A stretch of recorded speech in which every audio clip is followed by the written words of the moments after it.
I know I sent you an email yesterday, but we have to work on slipping on that button because I have the same issue. I have the same exact issue. Sometimes when I go to block somebody, I make a mistake and block the wrong person. So as a result, we got one of our buddies on the outskirts right now that's pretty hurt. Jeffrey Spilker is not able to actually communicate with us. So we have an issue with that. So I'm going to try to get him out of the block zone or whatever zone he's in today, because Jeffrey Spilker is a very important part of our show. I've been trying myself on the other side, but I don't see his name being in block. I don't know if it's something that you maybe have to do over there, but I'll try to keep on doing it. Just wanted to bring that up. But also, it's time for the show. Let me know how my mic is. Only mods, because I know everybody else is going to be playing. We're on all green now. Yesterday it was at yellow. I've never seen yellow. That meant that the battery was dying. So guys, do me a favor. Let me know how the mic sounds. Thank you. Okay. Almost time. What we got over there? Good morning, Casey. Okay, everybody, want to pray real quick. Get some prayers out to Luigi, Mark Dorfman, Liberty and Justice, Gunby 336, Rebecca, Lon Yan Bueno. How you doing, Batty Lynn over there? Temnagen, how you doing? Casey, my brother, Liberty and Justice, even if you ain't here. I am 3TV. Yes, got you on deck. I see you. I see you. And it's almost time for us to do what we got to do. So let me make sure. It's much better today, Bugatti. Thank you so much, Luigi. I appreciate you, brother. So you know what that means, right? I'm already decked out like the dealer, like we about to go to Las Vegas. So why not just go? Y'all know how we do it over here. It's your boy Bugatti NYC. Y'all could have went anywhere, but the fact of the matter that you came in to chill with me, I appreciate you. Want to put a nice amen on the prayer. Hope everybody is healthy and safe. Let's go. Let's keep on going. Because guess what? I'm ready to go. And they're ready to go. It's time to start the show. I hope you're ready, yo, yo, yo, yo, yo, yo. Whoa. Hope y'all heard that loud and clear. Wind it up. Wind it up. We got to wind it up. For Thursday morning. Come on, baby. It's time. Gotta be 6 o'clock somewhere.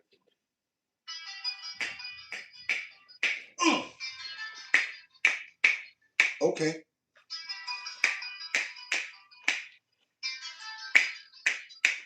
Olay. What is she gonna do this morning? I don't even know. Almost running out of songs. Almost impossible though. Y'all ready? Let's go. It's time to open up those pores. It's time to open up those pores. It's time to open up those pores. It's time to open up those pores. She give me money when I'm in need. Yeah, she's the type of friend indeed. Yeah, she's a gold digger way over town that digs on me. She give me money. Now, I ain't saying she a gold digger, but she ain't messing with no broke. Now, I ain't saying she a gold when I'm in need, but she ain't messing with no broke. I got it. We get down, girl. Go ahead, get down. Get down, girl. Go ahead, get down. Get down, girl. Go ahead, get down. Get down, girl. Go ahead, get down. 18 years. I ain't gonna sing that whole song, but I will say, get down, girl. Go ahead, get down. I'm in need. Yeah, she's the type of friend indeed. Yeah, she's a gold digger way over town that digs on me. Now, I ain't saying shit. Y'all know why I'm open, right? First of all, I made it another day. Sound is good, and I'm here with y'all. And And if on that beat, it's Thursday, December 4th. That's right, y'all. It's 2025. I'm your boy Bugatti NYC, and this is our bottom line, where we be talking about this and that and that and this and this and that and that, where we be talking about this and that and that and this and this and that. Just got me lit. Hope everybody's having a fantastic morning. It's 6+. It's time to go H plus our bottom line. Here today to bring you what, as we always do, current events, trending topics, follow-up stories, and a whole bunch of stuff that you probably never saw anywhere else. It's your boy Bugatti NYC, and like I always tell you, you could have went anywhere, but the fact of the matter that you came in to chill with me, I appreciate you guys on this Thursday morning. I know you guys love it because you got one more day to the weekend, and I'll be honest with you, I ain't even mad at you. Who we got to pray for up in the building real quick before we get this started? I saw you up in there, Liberty and Justice. I see you, Ken C. I see you, Miss Swanza. I see you, Kane Burns, Connie Kenda. All right, I see you, Tim and Jen. Definitely want to pray for everybody and make sure you guys are very safe and healthy. Also, my sister, Rebecca Lanyan Bueno, wherever you at. I know you in there somewhere, no matter what. We pray for you every single day, as well as Andrews. That's right. All the new people that's in here, I just want you guys to know I appreciate you, and this is how we do it every day. Okay, y'all, guess what? Like I already told you guys, I'm not going to take no time up because guess what? I got 5 on it. I'm going to stack 5 videos at a time. All I need you guys to do is stay on topic, stay on point. Also, let me know where you're chiming in from and let me know what time it is. I love to get content from where you guys are from so that we have relevant content inside the chat. Hope everybody's good, and we back at it today. Happy Thursday. Let's get it, Liberty. And guess what? Without any further ado, let's get into these titles. It's time to get to work. I got work to do. So what we got up on the board this morning? We got Trump. And emails reveal that Jeffrey Epstein admitted to his crimes. That's right, you guys. This guy was actually sending emails to himself. And the fact of the matter is, as long as it's in the email stream, they got it. Oh, we got so much more. You guys are going to love today's show. We ready today. Let's keep on moving forward. Also, what do I have? I have a man arrested in an attack on an NYU student. Had a lengthy arrest record. Yes, they got the guy that assaulted the NYU student. Got him locked up, and I hope they don't let him out. Let's keep on moving forward, you guys. What else do I have? Also, last but not least, we got President Trump threatens to withhold SNAP benefits. That's right, you guys. Withholding SNAP benefits from start spreading the news. Trump's holding the stamps. You thought that you were going to make a part of it with free stamps in New York by the middle of the month. If they don't submit that list, federal government is shutting them down. Let me stop. Let's keep on moving forward, you guys. I'm just so happy that I made it another day. Hope you guys got some good audio working right now. Please let me know if you guys got good audio today and that it's coming in very clear. Thank you, Luigi, for following up. Let's keep on moving forward, you guys. Let's go. Time to get in some early morning Trump as he announces his historic reset of the Biden fuel era rules. You know that they were trying to go strictly electric for a long time, which was going to cost the country lots of money, is what the government is saying now. Let's see what they're doing to alleviate it with their ideas. Let's keep on moving forward, you guys. Let's go. Good morning, everybody. It's Thursday. One more day to Friday to the weekend. Let's get it. To build 9 chargers, they spent $8 billion. So that wasn't working out too well. That was done before me, by the way. I wouldn't have let it go forward. We're canceling the EPA's observed tailpipe emission standards, one of the most important things that I've never had a group of people come to me more powerfully and really just devastated that they had to do it. It was killing them than the automobile manufacturers, the tailpipe emission standards. And I can tell you, your people at Ford were coming to me all the time, and they were saying, like, please, it doesn't do anything, and it's killing us. And it's driving the cost through the roof. And we revoked Biden's emissions waiver for California so that California communists could not regulate the automobile industry and ruin the entire nation of automobiles. And they were doing that too. But we have that now under control also with the governor, who's got much more than he can control. Now, under the new rules being issued today by Secretary Duffy, the Department of Transportation will rescind the Biden fuel economy prices. And I hate to say that because they were really not economy. They were really, they were anti-economy. They were horrible what they were doing to the costs and actually making the car much worse. But these policies forced automakers to build cars using expensive technologies that drove up costs, drove up prices, and made the car much worse. The action is expected to save the typical consumer at least $1,000 off the price of a new car, and we think substantially more than that. Good. Thank you. Appreciate that. I wanted that to end. You guys see what's happening, cutting the emission situation, and hopefully it's going to bring down the prices of cars. I got more for you. Keep on moving forward to Washington. So basically, they were speaking about everybody was doing updates on what they're doing in the cabinet, in the presidential administration, in Trump's administration. So we have here Kristi Noem, who was speaking up about the border and the progress and over 2 million people that were being sent home. She also says she's going to send some more illegal people home for the holidays. Let's keep on moving forward, you guys. Let's go. The fights that you pick are the right fights, and they're always on behalf of this country. So I appreciate the chance to do this job heading up this department. If you think about what Joe Biden did with the Department of Homeland Security, he used this department to invade the country with terrorists. He opened up the borders, let anybody come in that wanted to.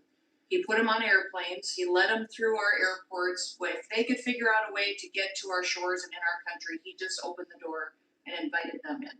So it's our job to get them out. And I want to thank you for this team, because I look around the table and I think every single person here has helped me do my job over the last year. They've supported us at the border and given us resources. Marco negotiates all the travel documents and relationships with other countries to take our people home. 2 million people have gone home already. The people that were here illegally, you've removed from our country and sent home. And we're going to send more home for the holidays too, and make sure that they get to be with their families in their countries. Yes. That's right. Pam, that's right. They're terrible, horrible people. And Pam, make sure she's fighting for us in court so that we can get up every day and be bold. We're going to hire our 10,000th ICE officer. Will be on the job within 10 days. So we have hired 10,000. We've had hundreds of thousands of applications. We've got within the department, TSA went through this government shutdown without any delays. They all showed up for their shifts and worked hard doing security. And they have been absolutely fantastic. Sir, you made it through. So 10,000, they got 10,000 agents now for Homeland. So I guess they're going to be looking for more. They said over 100,000 people applied. That's a lot.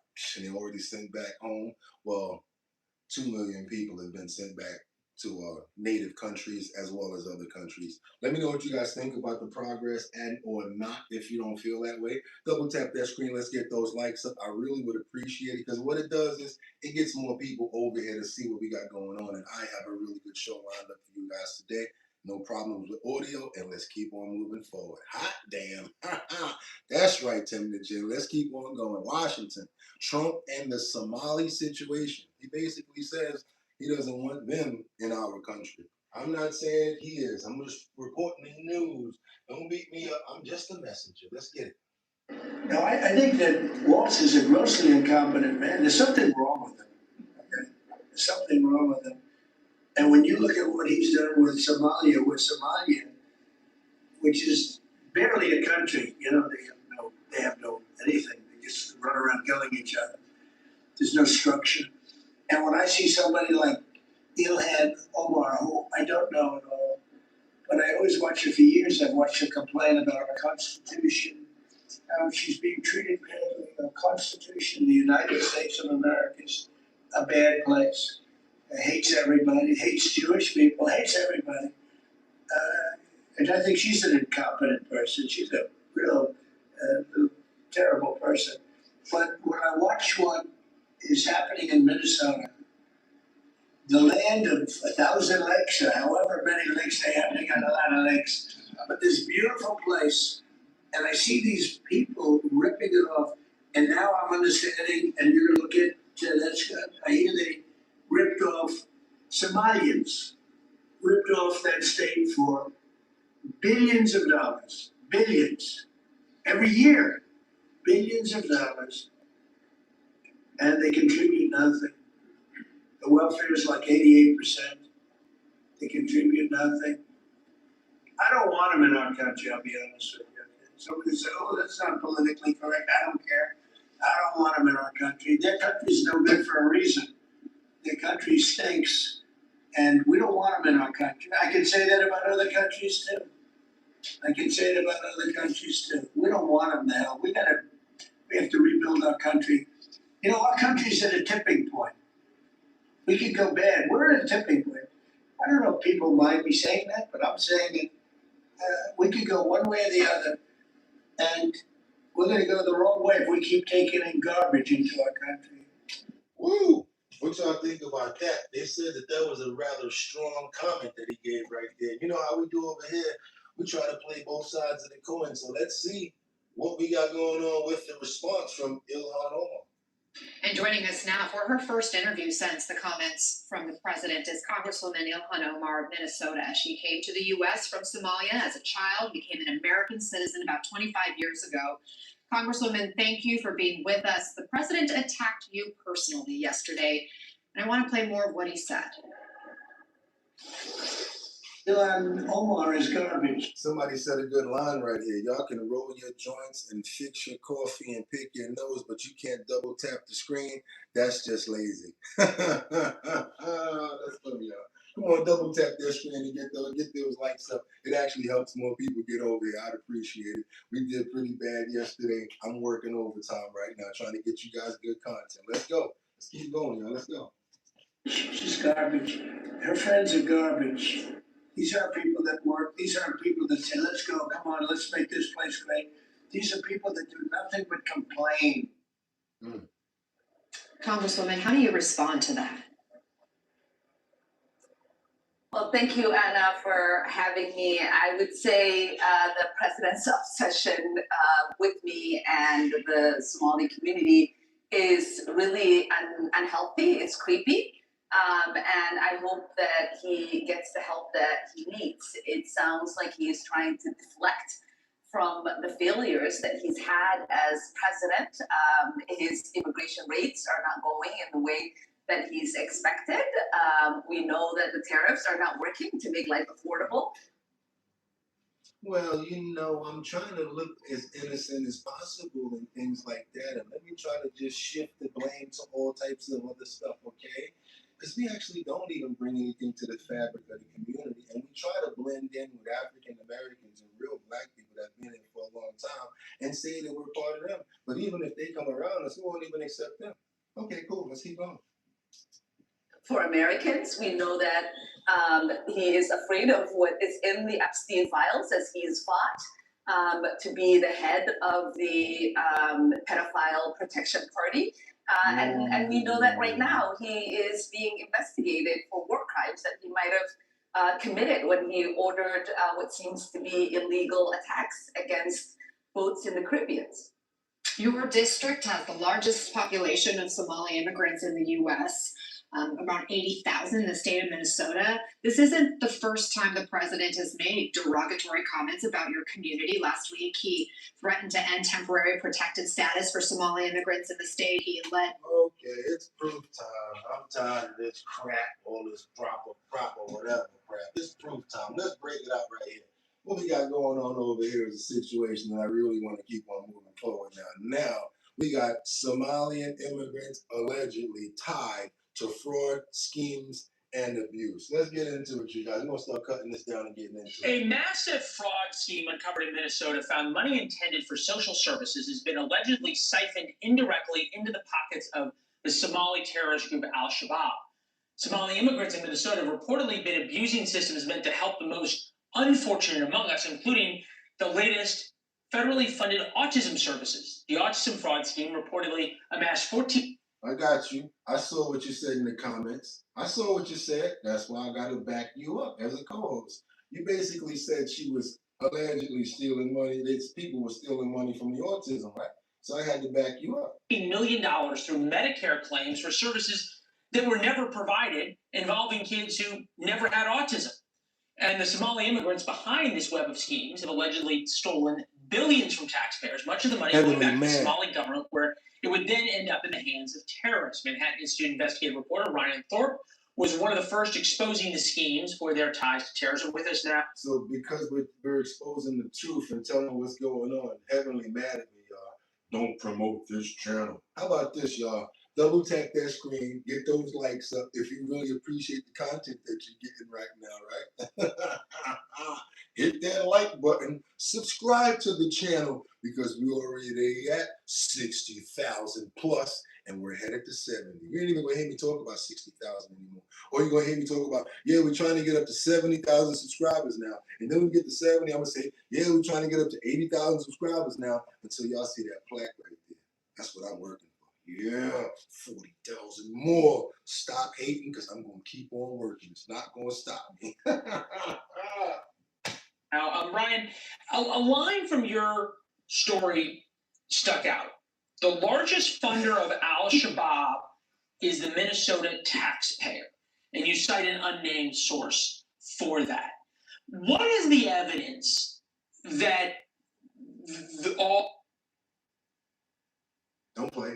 Give me that back. All of this money that was taken and the billions upon billions of increased funding in Minnesota for social services ended up in Somalia?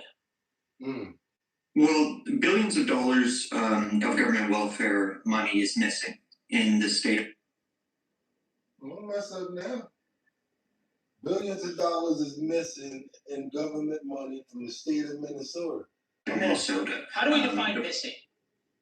Well, the fraud is so bad that the U.S. Attorney's Office has come out and indicated that they believe their entire government programs, where the fraudulent claims outstrip the legitimate ones. There are cases where indictments have come down or guilty pleas are already in to the tunes of hundreds. We've covered this case ourselves here where there was over $400 million stolen, and that case was called the Feeding America. You guys remember that. But they weren't all alone in that one because the head of that nonprofit organization was a gringo. Gotta be honest with you. Let's keep on moving forward. Hundreds of millions. They probably use her for the face. I get it. Of dollars that were fraudulently obtained, filing false claims alongside doctored paperwork. And the indictments are continuing to come.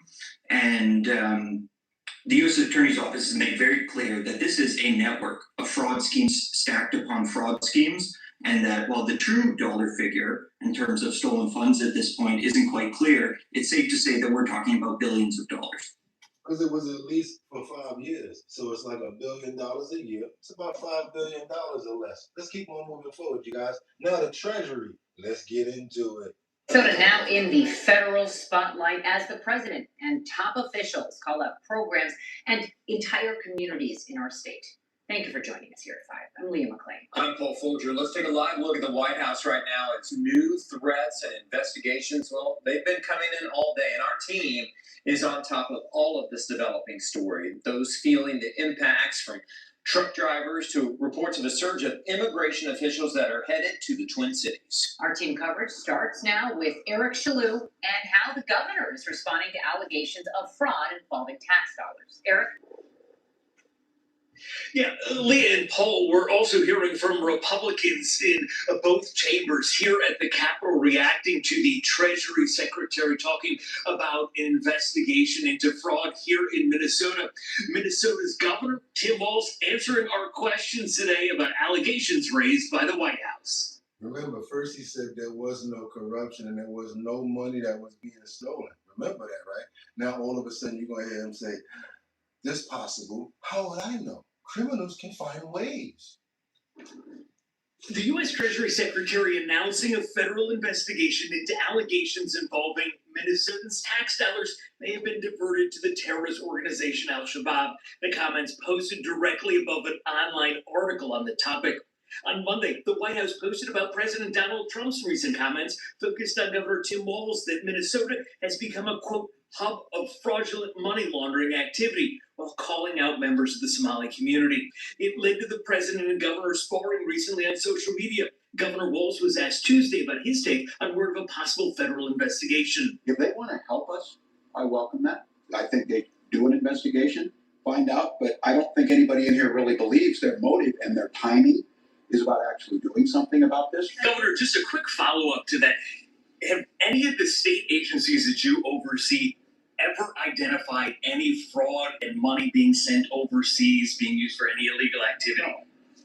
No, and look, that doesn't mean that it couldn't happen. I don't know what criminals do with their money. You know, they buy drugs, buy houses, buy cars, whatever. These are criminals. Walz says his administration has put in new oversight in safety net programs. Meanwhile, you was not even answering the calls from everybody else months and years when they was trying to tell you about what was going on, when they were sending up the red flags. Let's keep on moving forward. We're getting up out of the Somalia situation. I hope you guys appreciate that. And guess what? Anton Daniels, no, matter of fact, I got one more credit to give over here. We got to give one more credit real quick. I got to give Anton, where you at, Anton, real quick, if I can find you. Hopefully I can. Let me see if I can find this real quick. I think this is very important. Yeah, I'm going to have to go get it because I think it's important. And I'm going to let you guys have to, yeah, just give me 1 second right here. I got to do it. It's important to this story right here, and I really want this working man to basically say what he this could be part of the show. I don't gotta always be on time with clips and stuff like that. I can research and go back and find some stuff beside. I just remember this right here, something I really wanted you guys to see from the working man. All right, I'm giving credit to this right here to Anton Daniels. He's basically talking about Somalia. It's basically a clip that comes from this individual that has a YouTube show as well, Anton Daniels. So, especially when people come here. So check this out right here. I want you guys to see this. It's a regular working man that's talking, and I want to give Anton his credit because it's his clip. I'm gonna be honest, y'all, man. Donald Trump says something I think all of us wanted to say, man. Especially when people come here and get all the good graces of the United States of America, everything that their hearts and dreams and desires to get. But then you got people like Ilhan Omar and individuals that's from other countries who migrated here and became a congresswoman, whatever the hell you are. You complain about how bad the U.S. is and how great your country is. Well, it's so bad, then why don't you take your ass back to Somalia? Like Donald Trump said, all y'all do is come over here about how bad this country is. But I promise you, if we didn't open the door up for y'all asses, you'd probably be dead. So you mean to tell me you're gonna come here and scam the U.S. and sit there?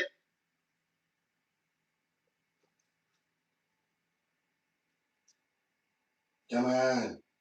What's going on with you?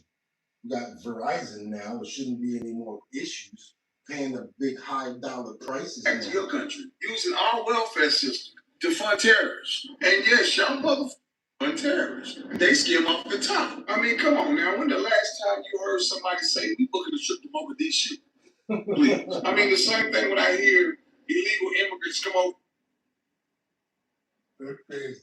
He is breaking it down. That's why I wanted y'all to hear this. I know it's kind of choppy right now, but we're here to demand rights. It's so crazy that our leftists and young people are so. Damn, why is it so bad? It was not like this in place straight through before. It's crazy. It's like some hate going on right now. We're gonna keep on moving on. Y'all get where you coming from. Brainwashed. Even black people on our side, they want to fight for these illegal immigrants. Bro, if you took your ass to Honduras or Colombia and did this they do here, bro, your black ass wouldn't even make it. They would ship your ass right on off. It just defies logic, some of the stuff that I hear these people fight for, man. Bro, again, if the U.S. the U.S. ain't, if the U.S. is so bad, take your ass back home. It's so bad. If the U.S. is so racist and you come from another country, like Donald Trump said, you can.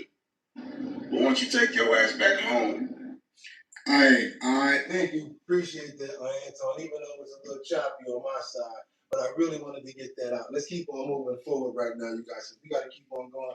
We got some breaking news on a new election that just happened. We got some breaking news from, I think this is actually one of the battlegrounds in Tennessee. All right, this is a Fox News alert. The AP has now called the special congressional election in Tennessee for Republican Matt Van Epps, a major win for House Republicans. President Trump just posted on Truth Social.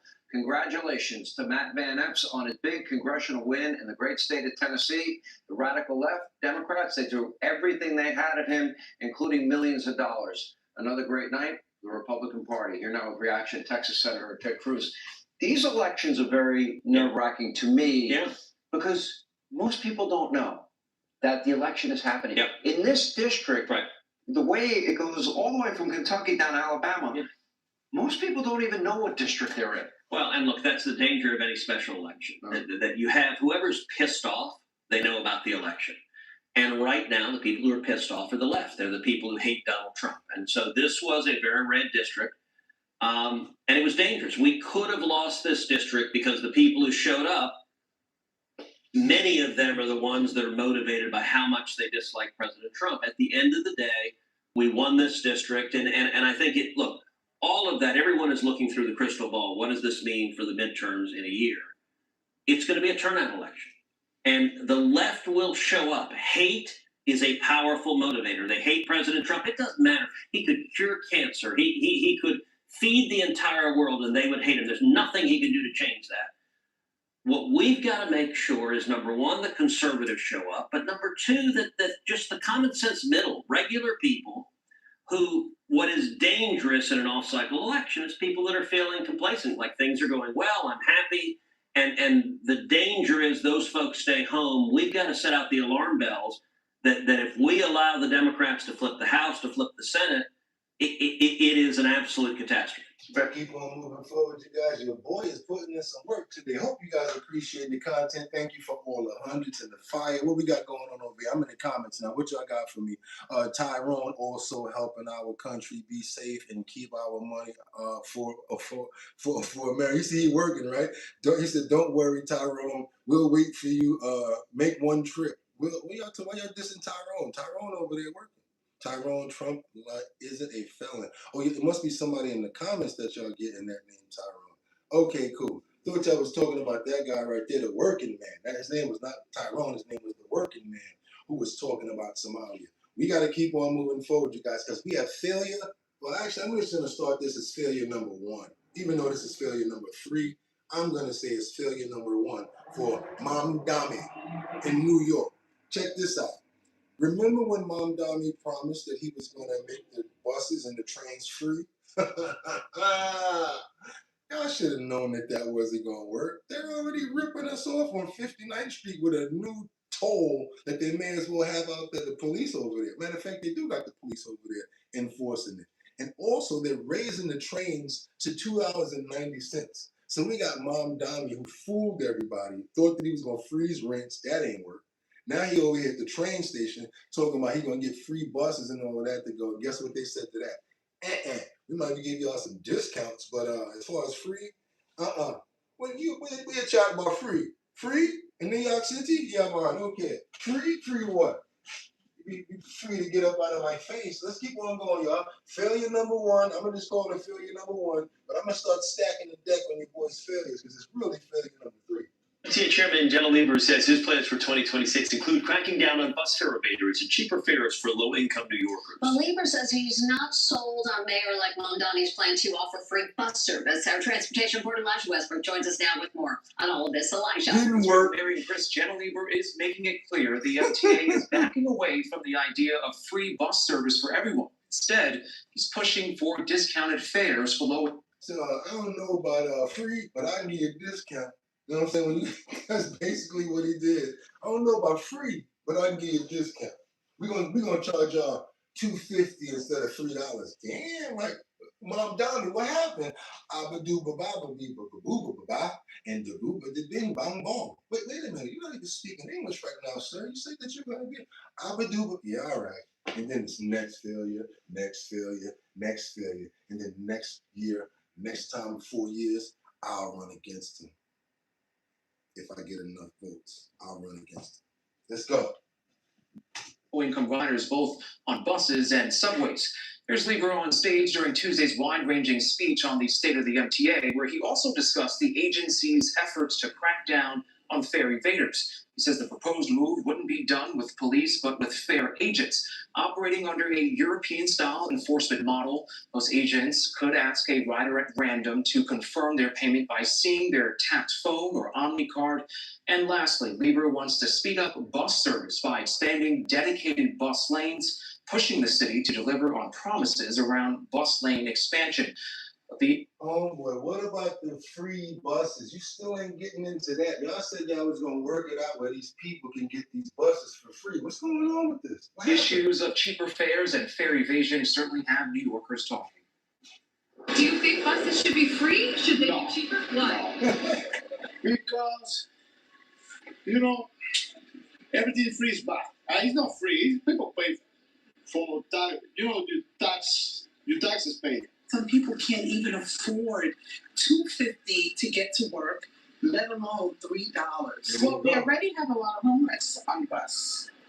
We have a lot of people just walking on the bus, which is unfair because we have to pay the price for those that cannot afford it. All right, so the message is clear. Cheaper rides could be coming for those who need it, but with tougher enforcement and possible changes to how you ride. Yeah, that's basically like, so let me get some ID, let me make sure you got that, and now you can get on the bus and go a certain place, and at the end of that, it's not to get off. Ain't no riding back and forth, thinking you're going to be chilling on there homeless or whatever like that, buddy, no. And guess what? As far as free, that didn't work. So already he already batting zero. Tried to freeze the rents, landlords. Oh, he's still working on that, but that ain't gonna work. So that's why I ain't giving that failure yet. But this one right here, Scott Lieberman already shot that down. We're talking about somebody who's already a bandito on 59th Street, taking $9 for everybody that live in the city with a easy pass. And if you don't got an easy pass, it is $14. That's right. Come to the city, you guys. Y'all love the city so much, right? Cross 59th Street, automatic, bing, hit your license plate. $14 if you're coming from out of town, right? And if you live in the city, bing, $9 just to go from 59th Street to 60th Street. Every avenue, and don't try to take the highway and get off, because they right there too. Bing, thank you, cha-ching. Keep it moving, you guys. We got to go over now to the government as they end the TPS for Haitians. Let's go, y'all. We're working. Double tap that screen if y'all appreciate the content that y'all getting right now, because it's time to keep it moving. There is fear among the Haitian community about this decision. DHS said in its announcement that conditions have improved in Haiti and temporary protective status will end on February 3rd.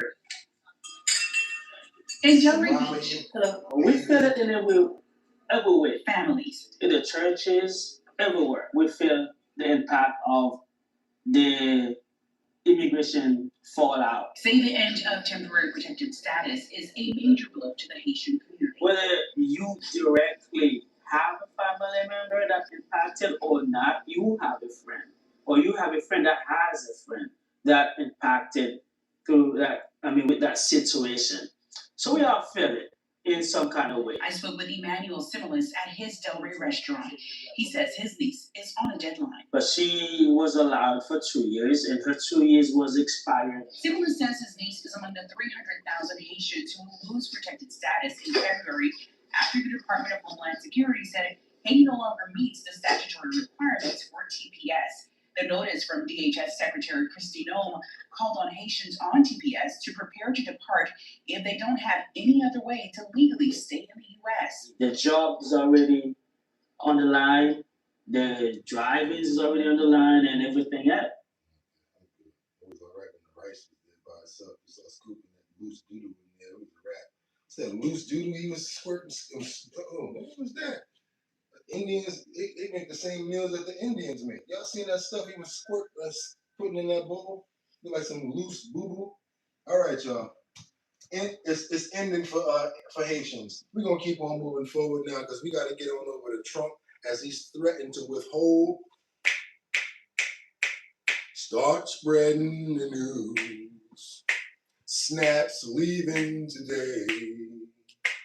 If y'all don't give over that paperwork, Trump says he's gonna shut down New York when it comes down to SNAP benefits. They're saying if you don't hand over the paperwork, let us know who's on SNAP, who's the real people that's being recipients. They're gonna shut down. They're not even sending the checks this month. So everybody else might get their checks, their food stamps, or maybe New Yorkers. I don't think y'all getting y'all money this month. Check this out. They're very nervous right now, too. Vanessa, Craig, good morning to you both. Now, more than a dozen states, including New York, just won a short-term court order back in September blocking the government from collecting SNAP recipients' personal data. But the USDA, which manages the agency, they are asking for more here. The head of that agency just yesterday making headlines with this new notice. As you saw, she was sitting there with Kristi Noem right across from President Trump. They were all doing their reports. This actually happens to be part of her report, the head of the USDA. You didn't want to give up your information. Now, under human resources, they're going to be giving that information over. Check this out, you guys. So, as of next week, we have begun and will begin to stop moving federal funds into those states until they comply and they tell us and allow us to partner with them to root out this fraud and to protect the American taxpayer. And a fired up New York Governor Kathy Hochul responding on X saying, genuine question, why is the Trump administration so hell-bent on people going hungry? In New York State alone, nearly 3 million people rely on SNAP food assistance. 3 million people in New York alone rely on SNAP benefits. At a cost of more than $7 billion each year. And state data finds most recipients are children, elderly, or disabled. The USDA saying 28 states and Guam have followed its request for SNAP recipients' personal data, including names and immigration status. The agency says that compliance helped to uncover some 186,000 deceased people receiving payouts and roughly 500,000 more receiving benefits more than once. Now, this new SNAP controversy coming less than 1 month since the nation's longest ever government shutdown. SNAP benefits a key point over that 43-day-long impasse, which led to partial or delayed benefits to millions ahead of Thanksgiving. New York and other states suing the administration to continue SNAP benefits while also tapping into their own state funds to keep food on tables for those in need here. Now, the average SNAP recipient only receives about $190 each month for assistance, just about $6 a day. But the USDA standing firm here saying it wants a response from New York and all other states not complying by Monday, December 8th. We are live in Lower Manhattan. Justin Fitch, Pix 11 News. Craig Vanessa back inside to you. Uh-oh. And got 4 more days to respond, or they gonna get that no money's coming through. And like somebody said in the comments, they might do the same thing to other states like Detroit. They may start to mirror these situations right here where they're just stopping sending the funding. They're not even gonna send the funding to that state. Keep on moving forward, you guys. You gotta do me a favor. Let's double tap that screen and get those likes up to get our little single digits, those little digits right there. I'm feeling like Hunter. I can feel it. Biden right now, and those numbers are really looking a little crack-headed. So if y'all can help me out on those likes right there, I ain't trying to hit your pockets and be on some, because I know it's hot out here for a pimp. I ain't trying to hit your pockets and hit you over there. But I would appreciate, thank you guys, if we can go ahead and get those likes up. I don't ask for much, and we hope that you guys are appreciating the show so far. Let's get on over to, it's time. Let's start going into it a little bit, just a little bit. A Seeger exclusive on Jeffrey Epstein as he admitted guilt into what? On the header right here, emails reveal that Jeffrey Epstein admitted his own crimes. How? Let's go, y'all. Let's do it. Hope you guys appreciate the content like I asked you to do. Please double tap that screen and get those likes up. Thank you so much for your content as well, Mr. Seeger. Let's go. Turning now to Jeffrey Epstein, this is some exclusive reporting I can offer. Worked at our friends over at DropSite. Shout out to Ryan Grimm in particular, sharing some of these emails with me. Been spending many hours going through them. This is the first one that we can put up there on the screen. So my headline here is, quote, Epstein emails, is that as things started to circle the drain here with Jeffrey Epstein, there was a very interesting email that I found inside of his own sent inbox that he sent to himself. And the headline here is, Epstein emails show concerns over roughly 20 underage girls as the feds close in. So I'm going to read directly from this email that Epstein sent to himself in April of 2007. He says, quote, in an email tied to himself that was titled Privileged and Confidential, spelled incorrectly, as I see it, a following is the summary of the situation. Though I required girls over 18, the results don't reflect it. The feds have spoken to or know of girls between the ages of 16 to 18. If we are to extrapolate, we should assume there are 20 girls in that age range. Adding, they will all claim topless massage plus ... That's the bad news. Now, the reason why I think that's very important is it corroborates the federal investigation that came out at the time, which they said that they had some confirmed 34 minors that they had spoken to. But for me, what's really important about this email is basically the admission of guilt, saying that was not always the case. And in fact, in his plea agreement, the sweetheart deal, he had to plead to only one minor who was listed at the oldest one, none of the women who were girls really between 13 and 17. So actually admitting basically to dozens effectively in his own private email communication. So that's kind of one where I said, wow, I mean, this guy basically admitted to the crime in his own email inbox. In an email to himself. In an email to, well, it was intended for, I think, for his legal team. But he's like, as I see it, it's a following summary of the situation. Jason Leopold over at Bloomberg News has done a lot of the legal work. Okay, just to corroborate that story a whole lot, we got Virginia Dufresne right here that says the apartment was dark when I entered. When she said the apartment was dark when I emerged, and I had to tiptoe around a bit before I found the billionaire #1 in a sitting room, taking off his clothes. There was a throw rug on the floor. I asked him to turn over so that I was hoping that all he really wanted was a massage on his back. The stranger was expecting. Okay, she thought that he was only going to get a massage on his back. Okay, the floor was difficult than the table or bed, but I made it work. Okay, here we go. Nearly 4 hours after I arrived at the apartment, I was still kneading this man's muscles. When he looked up, when the man looked up, he basically groaned and he asked me, wouldn't you rather be more comfortable working in the nude? I can say that word. I was disappointed, but I'm not surprised. We had the number 6 on the floor afterward. He tipped me $100. As I left that night, I felt that familiar scooped out empty feeling, but I must have been getting used to it, because as I sat in the back of the taxi headed home, the main thing I was thinking about was Epstein. He'll be happy that I did what he asked. The next morning when my phone rang, I was to go to Epstein. When I arrived, I headed by the pool where Epstein sat in a chair surrounded by paperwork.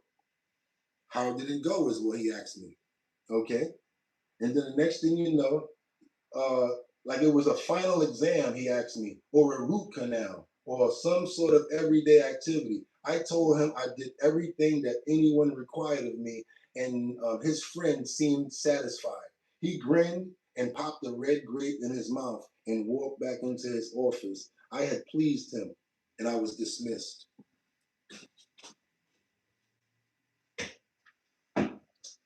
Yeah. So Virginia Dufresne kind of backing up exactly the same techniques with the massaging and the little girl situation. Let's keep on moving forward, you guys. Let's go. Because now we got one of the vocal Epstein accusers who's urging the judges to unseal the court records. And this, everybody always asks when I got this. 8 hours ago. It's brand new. I just got it. Let's go. Nation's capital, the House Oversight Committee releasing these new photos and videos tonight of the private island once owned by Jeffrey Epstein. The images giving the public a first-hand look of the place where a number of his survivors say they were trafficked and then exploited. Our Ross Ketchum is live in Washington with what we're learning. Ross. Well, good evening. Those photos and videos are really for the first time taking us inside that infamous private island estate that once belonged to Jeffrey Epstein. Well, lawmakers get their hands on a new batch of evidence and try to piece together a paper trail of his criminal activity.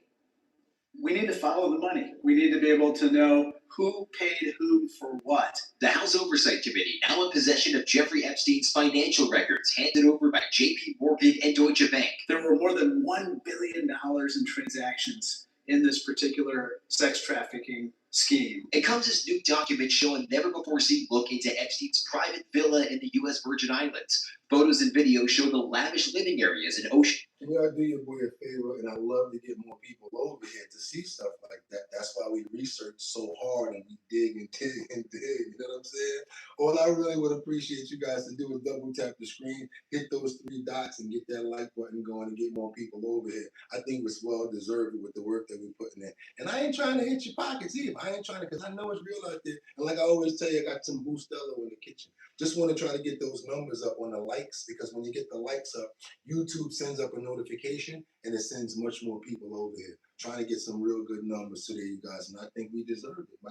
We got the #1 chat man, and you guys, come on, y'all. I know you got to be appreciating the show, because anywhere that you're at for longer than 5 minutes, that means you're comfortable being there. Come on, you guys, let's get those numbers up. Let's go. Let's run. Front views, plus puzzling images like this dentist chair surrounded by masks. All of it a look into the disturbing life of the infamous sex trafficker and his accomplice, Ghislaine Maxwell. I think that we have to make sure that we share as much information as we possibly can with the public, because they have a right to know. They need to know exactly what's in the files and what are in these images. Among the new images, this close-up of Epstein's phone. Several names are redacted, but one button on the speed dial is labeled Larry Sell. In the last few weeks, renowned economist Larry Summers has stepped away from his role at Harvard University after his name surfaced in a batch of Epstein emails, and more documents are soon on the way. Congress voted overwhelmingly last month to force the government to publish all records on Epstein and Maxwell. The DOJ now has until December 19th to make those documents public. Jeffrey Epstein and Ghislaine Maxwell, in my book, are monsters. They perpetrated this child sex trafficking ring against more than 1,000 victims. And guess what? Guess who's trying to get out of jail?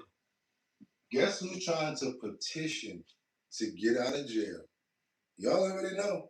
Ghislaine Maxwell. She's petitioning for a release to get out of prison. Told you guys, we going in today. Let's go. Let's keep it going. Let's double tap that screen and get those likes up. We working today. Oh, matter of fact, hold on a minute. I got some more info footage of the inside of Jeffrey Epstein's little St. James house in his island. So we're gonna look at a little bit more of this content as far as like some in-depth information, couple more images, and see what we got from behind the scenes, you guys. Come on, let's double tap that screen and get those likes up. Anybody want to see what newly released footage shows the interior of Jeffrey Epstein's little St. James Island home?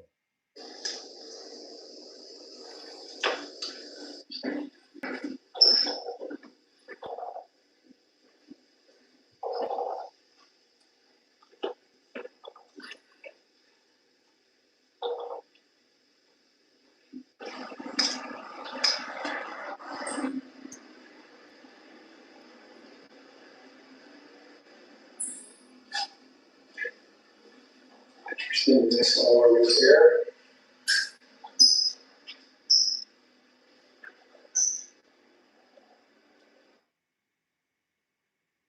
Some of those masks and faces on the wall about.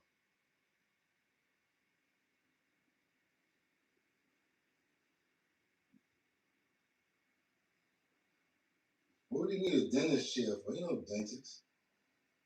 You got the spa. Yeah, Lord knows what happened in there with you. Lord knows. Jesus Christ.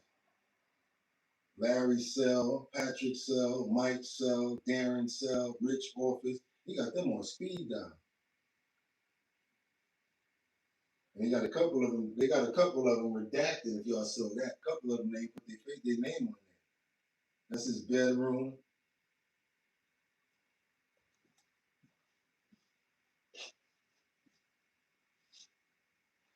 All right, y'all. Like I said, I knew we definitely gonna keep it moving and get on over to this next the next chapter. We gotta keep on going right here. What we got here? No, we already saw that. That's the same thing over again. We're gonna keep on going. Do me a favor, double tap that screen, get those likes up. Because like I said, Ghislaine Maxwell, she's trying to get out. She's petitioning for a release.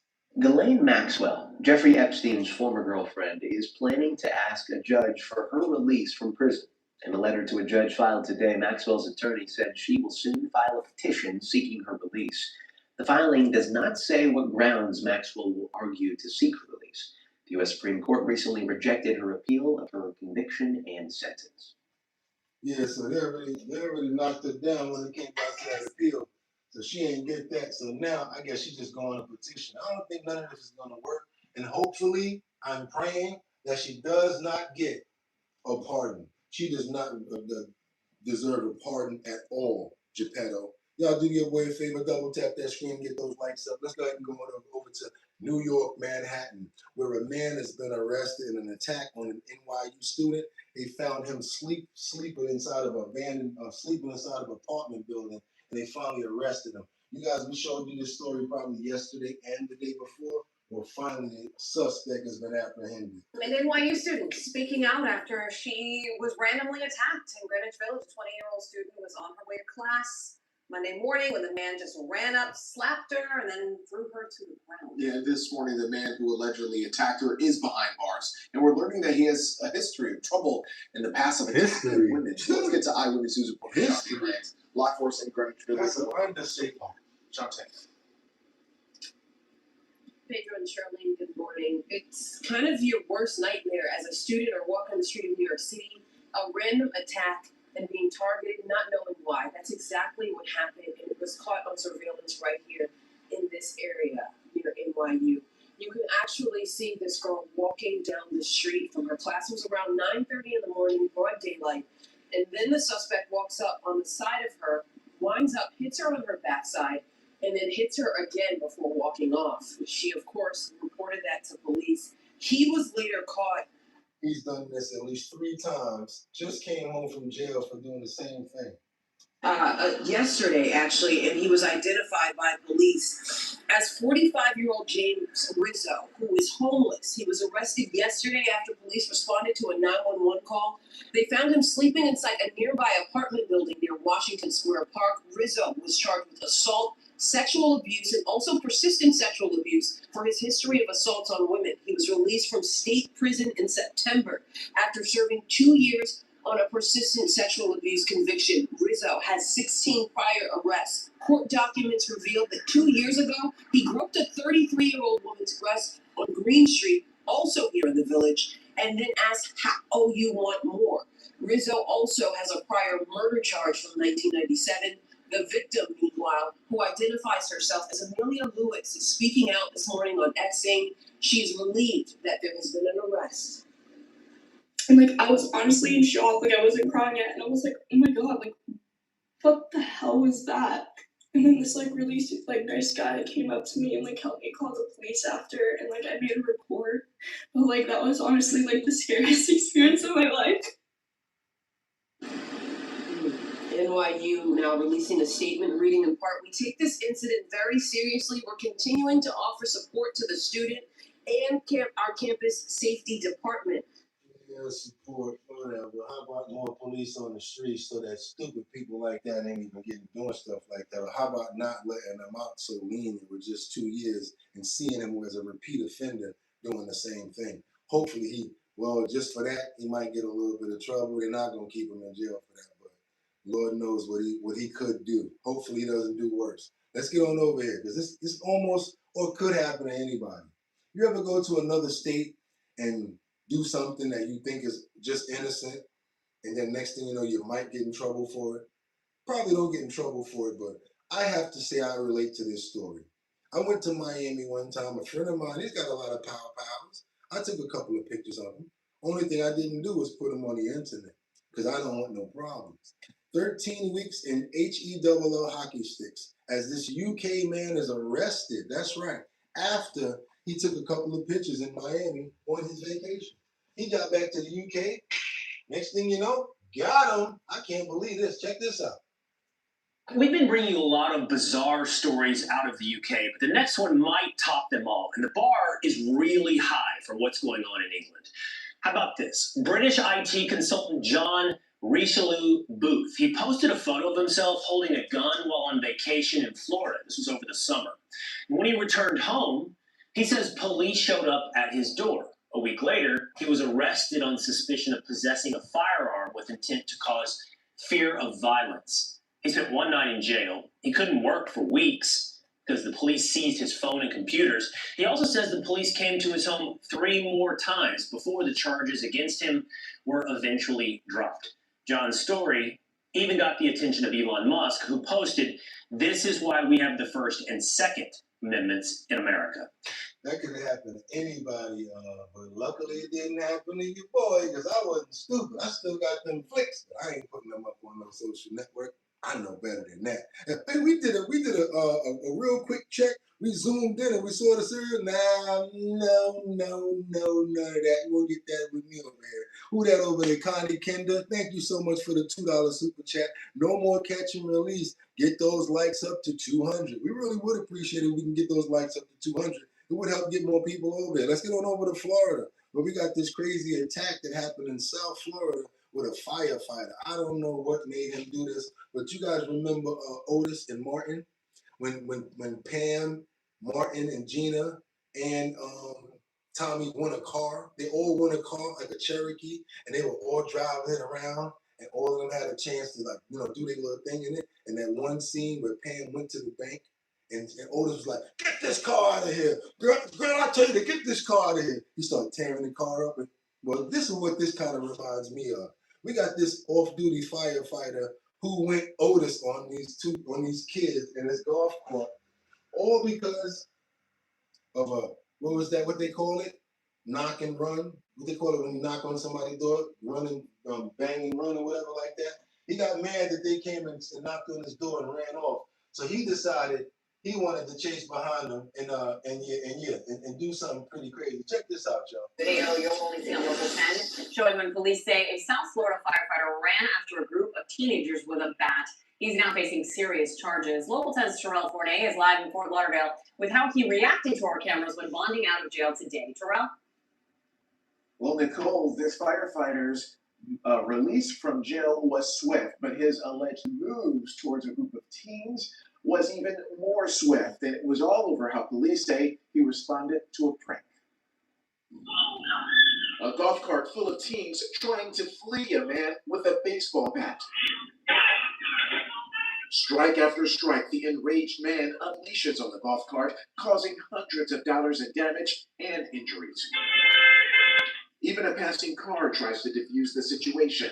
The video was pulled from a home on this block in Lighthouse Point on the night of the incident, November 23rd, near Northeast 45th Street and 24th Terrace. Police say the man behind the attack was Alex Michael Lutz, a firefighter with the Highlands Beach Fire Department. Counts 3, 4, and 5 are aggravated assault with deadly weapon. The 31-year-old appeared before a judge. Bye, Kelly Caviar. Don't start that. I know my mic can be heard, but I see you trying to throw monkey wrenches. So if my mods can hear you and you got the power, do me a favor. Get rid of Kelly Caviar for me. Appreciate it. Tuesday on the felony charges. Hours later, we confronted him as he was released from jail on bond. What happened? I can't take any abuse. I apologize. I mean, what do you have to say to these kids? They say they were injured.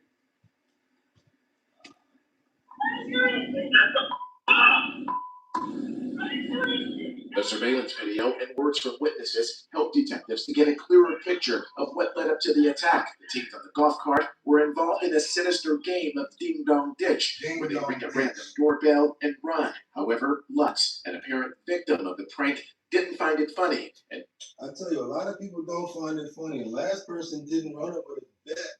They did some pow stuff. They take that. A lot of people ain't gonna take that a certain type of way.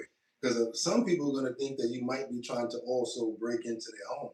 I've seen guys do it where it's like boom, boom, and it almost sounds like they're trying to take the door down. So you never know how that's going to come out. Let's keep on moving forward because 2 people in Denver are no longer alive with us because of a pursuit that happened involving a student and a stolen vehicle. And the force of this crash was so intense that the motor flew out of the car and got stuck inside of a fence. This is pretty crazy right here. Let's go. Let's keep on moving forward, you guys. Let's go. Oh yeah, we be getting them up out of here. We don't play. Dylan Fogel slammed his truck into a group of... Now, I don't want you guys to really see nothing like that because it's pretty intense and I might get into some stuff. I try to get it to the closest possible situation right here so that I don't get into nothing because it's graphic. Now, this is a big truck and a big situation right here. This guy was angry and he crashed into these guys at a strip club. And these people are no longer alive with us anymore, you guys. It's pretty crazy. I'm going to try to... Basically, he drove into a crowd of people, and they're no longer alive, you guys. So I want to get past that part. I have to. Can't play it because I had problems the other day. Let's go. No braking. He drove straight towards them. It was an intentional act. The state maintains this was an act of premeditated first-degree murder. He had the intent to kill that night, and that's what the evidence will show. The defense maintains Fogel was just trying to protect his friend, Anthony Metelsky. The 2 men had been drinking and went to the club where they consumed more alcohol. That night was pretty wild. Metelsky and Fogel even had a fist fight in the parking lot between themselves before going in arm in arm into the club. Bouncers first kicked Fogel out. He walked a mile to a trucking company, drove off in a semi, and sat in front of the club, when a group of bouncers then threw Metelsky out. The defense maintains Fogel was just trying to help Metelsky. He had just one goal in mind, to help his friend, Anthony Metelsky. But video from inside the truck and from a security camera at the bar. I can't show that because that's an 18-wheeler, and a lot of those people didn't get out the way. This is what this case is about. This is what this show is about. I mean, this actual clip is about. You guys can see the truck right there. You see this 18-wheeler. And you see the people that's still in the front of it. I just can't show all of the graphic scenes of it because of what's happening here. All right, now let's keep on going. Drove a semi-truck towards a group of individuals. Fogel is charged with premeditated first-degree murder, vehicular homicide, as well as DUI and a host of other charges. This is a first-degree murder case, Keith, but it is not a capital death penalty case. That's crazy. Boy, that video is just unbelievable to think somebody would do something like that. And the men who were standing there, I mean, some maybe had some idea, but others, I mean, he came out of nowhere. Yeah, you guys, that's pretty crazy right there. When it comes down to stuff like that, we definitely have to pray for the souls of the people that were lost, as well as the people that were there that were affected, the people that were hurt, as well as all of the families. We're going to ask that they get strength, protection, and resolve in this terrible, tragic situation. Try to give them as much strength as possible to get through this tragic event. Amen, you guys. Keep on moving forward because we got this family that disputes a Miami-Dade raid and a child number 6 abuse investigation. I want you guys to see both sides of this right here because there's 2 sides to this story that you might look at this from. You could look at this from an angle of the parent where she's saying, you know, my child and where she's taking it from, and also try to look at it from an investigative standpoint where it could be where detectives and the proper authorities have already looked into this case and did the right amount of assessments to find out that this was a person that they were looking for. And he was a TSA agent also. Check this out, you guys. Check this out. Pretty crazy situation right here. I want you guys to see. Let's get into it real quick. Let's go. Is that right there? No, that's not it. It's the family that disputes. Here we go right here. 11 dramatic images as the Miami-Dade Sheriff's Office. I'm trying to see if I can get that going just in case it's not playing. Okay, there we go. Let's get that up. Let's try that. Let's try that one right there. No? Okay, well, how about this? Let's reload. I gotta put you down, but you shouldn't be there. Try to reload. Now at 11, dramatic images as the Miami-Dade Sheriff's Office serves a search warrant as part of a child sex abuse and pornography investigation. When it was all over, deputies say they were forced to fire on an armed man, killing him. The family says the 21-year-old was a TSA agent at Miami International Airport. So I don't know how he became a TSA agent if the prior accusations are true, because that's pretty crazy right there, to be hiding under that cover. Good evening, I'm Lauren Pastrana. And I'm Elliot Rodriguez. The man's brother was taken into custody by authorities, and tonight we're getting a look inside the home where they lived. CBS News Miami's Abby Dodge is live at the jail in West Miami-Dade. And Abby, what's the family saying tonight? The family was adamant that MDSO made a mistake. They say everyone in the home looked forward to being together with each other at the end of the day. They say now their lives are forever changed. For the first time, we're seeing the moments that led up to this morning's shooting. Just before 5:30, tactical units parked on the street. Deputies broke the side gate, then announced themselves.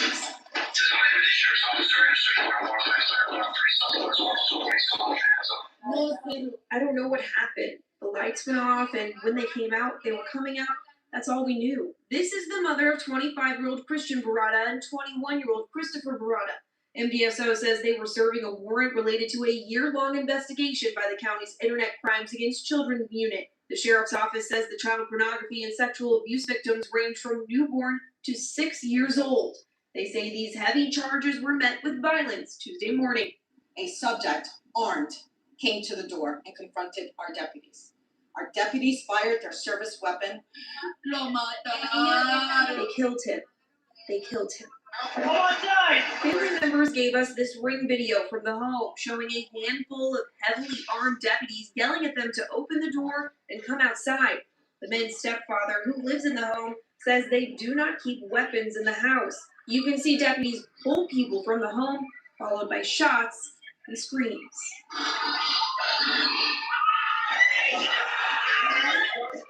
The man's mother says deputies killed her son, 21-year-old Christopher Barada. His family let us in their home, showing 11 photos and bullet holes from the shots that killed him. I don't understand what happened in a moment. My house was destroyed, also my life and my kids. They killed him. I want to know what you guys think about that right there. Please, let's stay on topic right now just for this instance. I noticed that there's a lot of people talking about Trump, how they're doing better and all of that. Just for this one thing right here, I'd appreciate it. What do you guys think about that story? Are you leaning towards more of the story of how the family's feeling right now? Or do you understand or think, I'm sorry, not understand, but do you think along the lines of the year-long investigation that had to do with the newborn through, the ages that they basically did the investigations under, and the possibility of that being the reason why they went there? And my only question is, why would he approach the door with a pistol if he knows that they're out there knocking on the door? What you guys got to say? Why they not go to his job? Okay, Liberty. I think he had been sent back to his maker. Okay, that man was sick. Need to see body cam. 40 more likes and you guys we can get to 294 on that. Okay, that's definitely cool. Okay, at least we're trying to keep on topic right now. At least y'all trying to. Let's keep on moving forward now. We'll go back to Minnesota. But we got this man who was repeatedly convicted of the R word. He's free on probation and he assaulted another woman he met off of Snapchat. Snapchat. If y'all on Snapchat, all right now, I don't understand this story because Snapchat and then saying that they was at the hotel, I don't understand that one, pretty. I don't understand that one right there. So you kind of throwing me off a little bit. Snapchat, wind up at the hotel. I don't get it, but let's go. That's your time. The convicted rapist is out on probation, who was out on probation, is back in jail tonight. This time, prosecutors say he picked up a woman he met on Snapchat and then assaulted her at a hotel in Bloomington. Well, prosecutors once called the man an extreme public safety risk, but that he never spent a day in prison for his previous crimes. Fox 9's Mike Manzoni joins us from the newsroom. Mike, and prosecutors signed off on plea deals in the previous cases. Yeah, Randy and Kelsey, a judge sentenced the Minneapolis man in those cases back in May, but he got credit for time served, so that means he never went to prison. It was all part of a pair of plea deals. This is the man we're talking about. His name is Billy Muhammad, but prosecutors say the 28-year-old uses the names Kareem and Altesto on Snapchat, and that is where like Dave Chappelle in that movie where he was like Eddie Murphy was like, "Is that doodle on your head? Is that doodle? Is somebody taking shit up your head?" Investigators say he met his latest victim as well as his two previous ones. They say he picked up his most recent victim in Mankato back in September and then drove her to a hotel near the Mall of America where prosecutors say he raped her and held her against her will for days. Investigators used DNA to identify him as the suspect. His profile was already in the database from previous cases involving sexual assaults in Minneapolis in both 2017 and 2024. The Hennepin County judge sentenced Muhammad in May in those cases, including one that involved a 15-year-old girl. But as we mentioned, he never spent a day in prison because he got credit for time served while he was awaiting trial as part of a pair of plea deals. We've reached out to the Hennepin County Attorney's Office for comment. A spokesman there is checking into it for us. In the newsroom, Mike Manzoni, Fox 9. Crazy. They just kept on letting this dude out to do whatever he wanted to do, and now look what he did. We got to keep on moving forward now because we got another one, a teacher. I keep on telling you guys, we got to watch out for the people that are of authority and people that we really look up to. I'm not just talking about a regular teacher. How about the teacher of the year? This one right here. You see her right there? How much time do you think she got? I'm going to tell you, 30 years.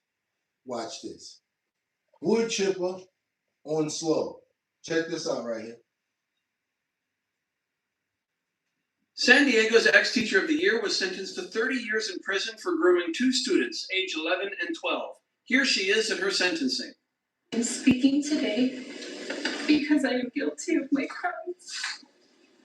I'm deeply ashamed of my actions and the harm that I inflicted.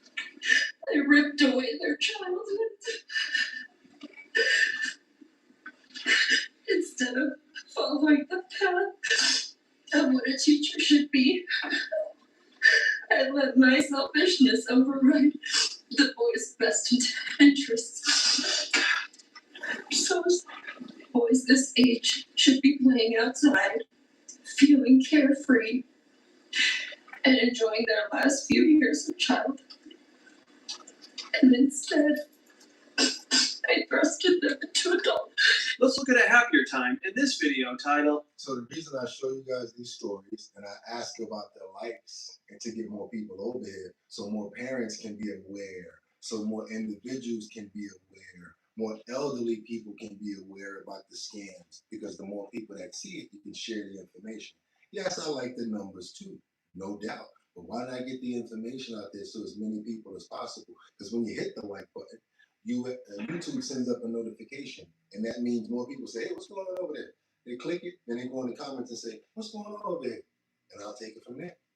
Keep on showing them the show, giving them good content. Great, the #1 co-host on YouTube land. And we got this. Let's keep on moving forward, you guys. But her, wood chipper on slow.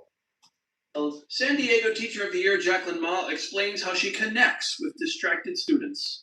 Really unfortunate title. It definitely is social emotional learning and personal confidence, something that I try to push into my classroom and my students. And I can't really say that I know exactly what the magic formula is. I'm still working on that. It's safe to say she did not find the magic formula. The teacher originally pleaded not guilty. The DA describing Ma as obsessive, possessive, controlling, and dangerous toward the victim, stating Ma sent him illicit photographs of herself and requested he record himself committing sex acts. The victim expressed at times not willingness to go along with some of the activities or uncomfortableness with the activities, but that did not stop the defendant from continuing to message. But suddenly, that changed. Guilty or not guilty? Guilty. Jacqueline Ma's decision will lead to a lesser sentence. You may be asking, how is 30 years a lesser sentence? Before now, the former Lincoln Acres elementary teacher would have been sentenced to 180 years to life in prison. Wow. It's nice to see judges being tough, but I wish this was more widespread.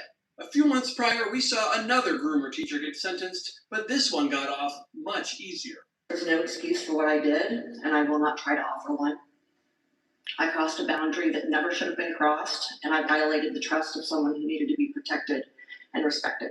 And she only got 3 years. So y'all don't think that stories like this need to get out about the kids so we can watch out even more and have parents really on point about what's happening?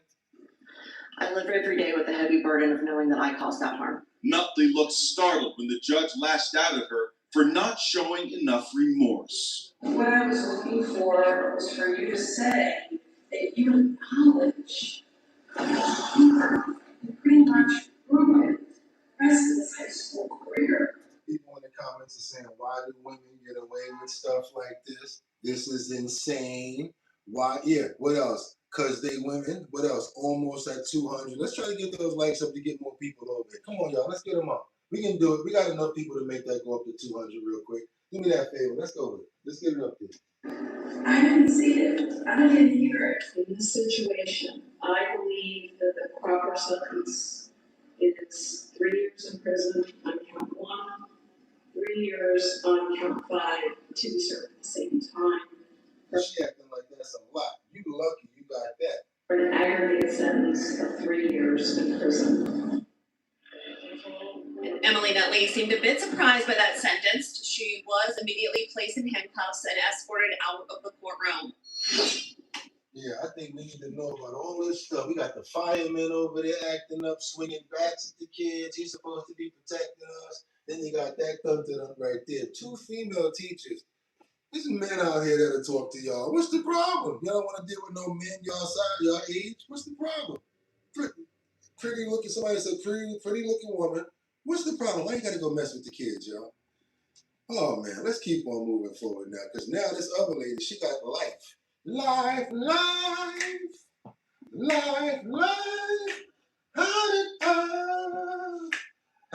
Temperature's like 103. How did I get life? She got life.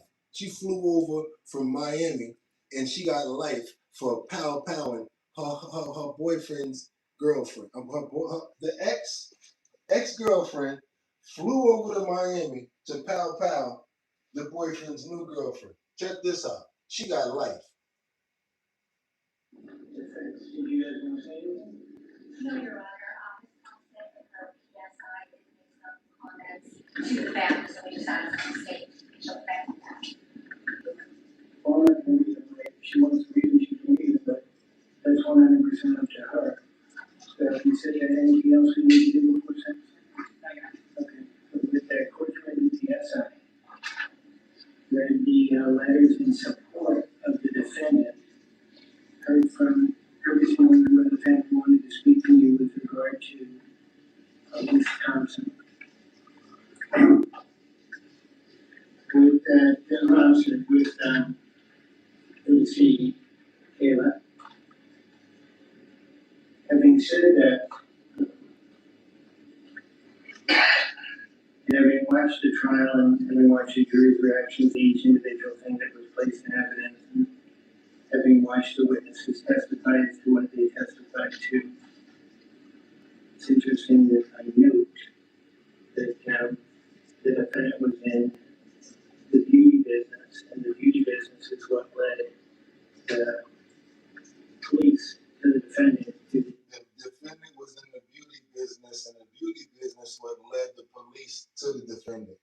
The DNA sample that was found to get the DNA sample underneath the fingernail. Under the fingernail of the victim. With that, I also declared no discretion whatsoever. I want any discretion whatsoever with regard to this particular case. I do believe the defendant needs to go to prison. I do believe the defendant's. He said he does believe the defendant needs to go to prison. In this particular situation, the crime was heinous in the way she tracked down, located, showed up, and then killed Ms. Thompson with that court sentence Ms. Thompson to how much you carried that he sentenced her life in prison. And Florida's criminal punishment, that's without parole. And she will serve the remainder of her life in prison. And anything else?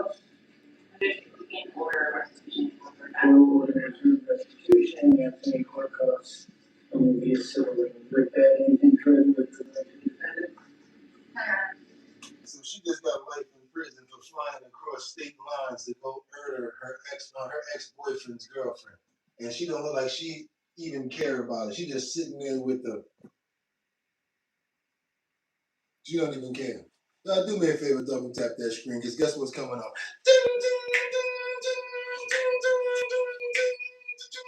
Now, what y'all want to do? You want to be ballers, shot callers, brawlers, who be dipping in the bins with the spoilers, on the low from the Jakes and the Taurus. I'm trying to get my hands on some grants like Horace. Yeah, living the raw deal. 3-course meal, spaghetti, fettuccine, and veal, and steel. Let's keep on moving forward, you guys. Because guess who's now? If this is no pun intended, there's no pun intended. As you know, P. Diddy is locked up for prostitution crimes, right? He happens to be in a place called Fort Dix. Check this out. This is the first prison video that we got that goes viral of P. Diddy. Let's get into it, you guys. Let's go. Fort Dix. Beavis. Well, Diddy is just a working class stiff while he's at Fort Dix. Video of him at Fort Dix reporting for work in the library, where he is making recommendations and handing out different movies and books for his fellow inmates. I'm really fascinated just by the library itself. You're seeing him here. This is him reporting for work, taking off his jacket, taking off his scarf, and settling in for a day on the job. It looks like it would be all right if you didn't always have a little short of funky with you. You know what I'm saying? Because every time we see a picture of him now, it's always something like a little shorter dude with him that's just there like. And it's like, yo, what's up with this little short dude you got there? What's going on with that, bro? Like, get you some big, you know what I'm saying, some bodyguards walking around. Because that look suspect. Let's keep on moving, y'all. Like a public school library. Yeah, it's right. This was the chapel, and this is the media library in the chapel, which is where Diddy's currently working. And as you also know, this is with a hot phone that they're not supposed to have. So one of these inmates got a stolen phone that they ain't supposed to have, and they made a video. He's working in a Life Connections program, which is an 18-month program that helps rehab people, get them closer to spirituality, to charity groups, and with that, it will shorten his sentence. But in this media library, he helps inmates with religious material, print out movies, that kind of stuff. You see him pushing it's really interesting. With a TV on it. Yeah, I mean, he was in the laundry room when he first got there. Yeah, this got to be his first. This got to be a promotion. Yeah, it feels like a promotion. It feels like maybe he tried the laundry room and put in a request for something different. Yeah, it does. It does sound like he used maybe possibly some connections to get a better job. So here's my question. I mean, that's the story. Yeah. My question is this. So Diddy had a certain persona before he got in all this trouble. And now he looks very different, very much older. Yes. When he gets out. Does he? Yes. Does he join Hair Club for Men? No, of course. No, he ain't gonna join no Hair Club for Men, but he definitely gonna get down with the Beijing and start putting all the black stuff in there the way that I do it, because I ain't even gonna lie, I don't like gray hair. Y'all can call me what y'all want. I'll be in there like this. Bum, bum, bum, bum, bum, bum. Damn right. Call me what you want. I'll be down with the Hair Club for Men. That's one deal I do on the Fat Joe box. See who got it like this on the box with the on the box like Shamar and them. Not my bad, like Tyson Beckford, like Fat Joe. Had me on there like this on the box of the booth. Y'all know what I'm talking about. Fat Joe got the deal right now. I'll be on there just like this. Yeah, y'all see it. I ain't even gonna lie. I got no time. I'm not lying. I do it every week if I got to. Be in here looking like a grandpa. Y'all not gonna watch me if I'm in here looking like that. I gotta look vibrant and energized. I know what's going on. Y'all want to see no gray. A couple is okay. There's a couple of weeks, a couple of days until it start getting a little misty. Y'all stick around. When I start looking like Grandpa Munster up there, y'all gonna be like, oh, that's a little older show for me. I don't think I'm gonna rock with that. You gotta play with the times. I don't got no problem with being straight up. I know a lot of people that don't like gray.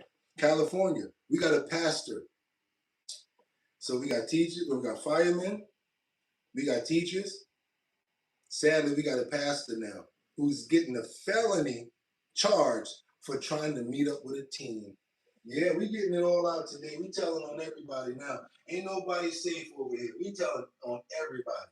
People here in Torrance, people who know the pastor, they are shocked and quite frankly struggling to believe the criminal charge against him. My soul cries out, hallelujah! I thank God for saving you. A self-proclaimed man of God goes from the pulpit to a public walk of shame. My soul cries out, can you please take these handcuffs off my back? He got 3 of them, y'all, because he's so big. That's what you get, and I hope they keep him. Let's keep on going. To a courtroom to face serious allegations involving a minor.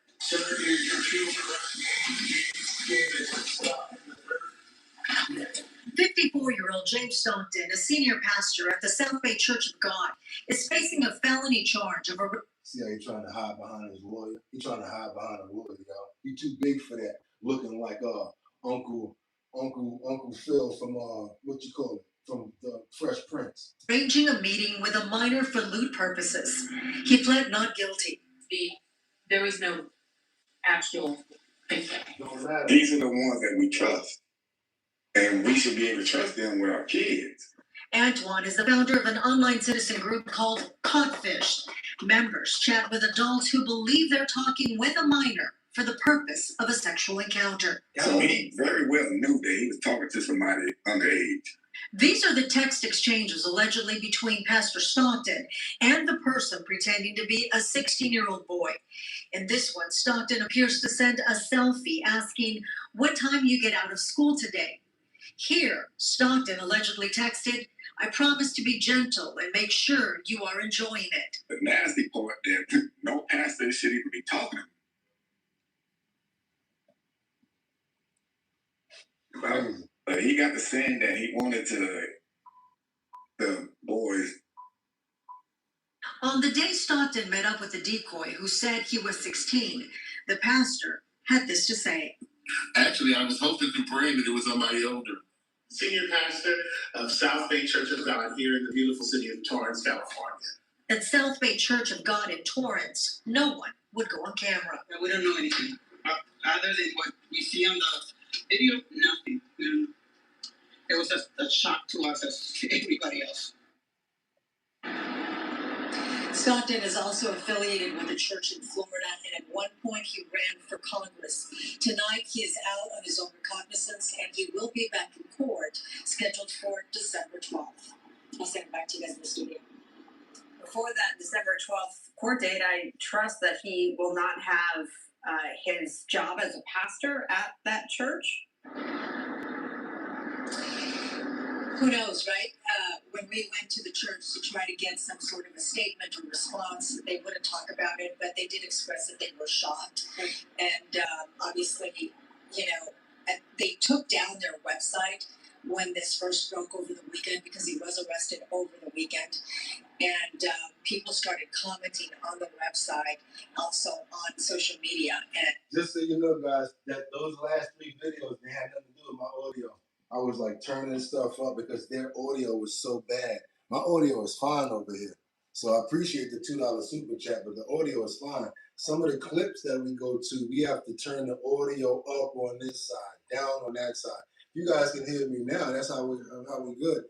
Unless we having some real bad audio situations right now. How we doing right now with audio, you guys? Only mods. Okay, user Matt, thank you and appreciate you. Who said that? Okay, want to know what you guys thinking about the audio right now. Anybody got something to say about the audio? Echoing a little or a little still today. Liberty and justice, okay. I hear you just fine today, says Angels Among Us. We have the audio is kind of low. It's not, it's all the way up on every single thing. Just so you guys know, it's up on everything. Connection, I got that in there nice and tight, so I know it's not that. So could be that cord, could be the cord that we're using. I might need to get another cord. It's a lot better than yesterday, boo. It's not very good, sounds the same as yesterday. It drops as you back up. Sounds great now. Okay, so basically when I'm up here, you guys can hear me good. I know what it is. Here, go right here. Let's try this. Let me know if you hear me now a little better. I know what it is now. It was the receiver. Sound much better now, right? It was the receiver was too far away. The receiver was too far away. What do you guys think now? Okay, it was the receiver. Yeah, okay, liberty and justice, we got it back. It was the receiver. There we go. So now I know how to do it for tomorrow. That's what I'm saying, yo. We get through this stuff together. I wish y'all would do the same thing for me for that screen. Because I would stand here and be like, click, click. Now can y'all see it? Now can y'all see it? I'm up to the point I want to pay somebody to fix the screen situation where it flips around. Just can't find nobody. How about I cannot find nobody to come in here and say, yo, you got to do this, you got to do that. I will pay for that. Let's keep on moving forward. I don't want to mess up y'all flow. I know y'all don't want to talk to me. Because this is a very important part right here. Antoine Massey, they paused his R-word case. This is one of the individuals here that was on the run. From Louisiana. I want you guys to see this right here. Inmate Antoine Massey took a dramatic turn in court today. Yeah, the state's first witness, Massey's former girlfriend, admitted that she lied to police, was on multiple drugs during her original statement, and even got in trouble in the middle of court for texting while on the stand. WGSU's Cassie Sherman and St. Tammany Paris with what happened in court. Cassie. Today's testimony raised major questions when it comes to the reliability of the state's key witness and prompted a judge to decide on whether texting from the stand could derail this trial. Diamond White, the woman at the center of the case, told jurors she doesn't remember large parts of the night prosecutors say Massey raped, kidnapped, and strangled her. She testified she was under the influence of several drugs, including ecstasy, and made everything up because he was talking to another woman. However, prosecutors played back video from the police body camera that shows White in a hospital bed, telling an officer what Massey did to her. But one of the most unexpected moments came when attorneys noticed White using her phone while sitting on the witness stand. The judge halted proceedings, examined the phone, and determined she was texting a victim's right advocate who was in the courtroom and told her to stay put after she wanted to leave. So they not only out here, that right there, that's the situation that they froze this case because of the individual that was on the run. You got the girlfriend that was peed off because she thought that he was talking to somebody else. You got some real, I don't understand these women. This dude is in jail for allegedly doing some crazy crimes, and y'all out here fighting over him. Woo! And I can't get a girlfriend to save my life. Lord have mercy. Maybe I work too much. Keep on, but you see, another thing, I'm too straight up. I don't play no games. I don't play no games. I don't play no games. Keep on moving forward, you guys. We're going to go over to Florida. We got these police that seized over 30 illegals using the counterfeit parking tags. You know how they put those, the tag on the car that says you're, what do they call it? Handicapped. I'm sorry. They found all these handicap tags. First they did the license plates. Now they're doing handicap tags, you guys. And people are getting peed off about it. Check this out right here. Check this out. No more Trump. That's it. We're going over here with it. Our top story tonight is a handicapped permit bust. More than 30 of them used illegally in Mount Dora. Thanks for joining us on your Sunday. I'm Manny Martinez. Police recovered all of these permits in just 2 days. Fox 35's Stephanie Bovanti is live in Mount Dora. And Stephanie, you spoke with people thankful for this crackdown. Yes, they are thankful, especially because it is the holiday season, so we know parking lots are busy. The police department wanted to send a strong message. You cannot park in a handicapped spot illegally. I don't abuse the system. It really looks bad on the community and you as a person. This woman and her family parked in a handicapped spot on Sunday. They need to use it because of her husband's medical disability that prevents him from walking distances. They were frustrated. Yeah, we get the audio right. You know, the video stuff. Thank you. If it ain't one thing, it's another. Come on, you can do it. You can do it. I know you can. Oh, God, here we go. Handicap parking.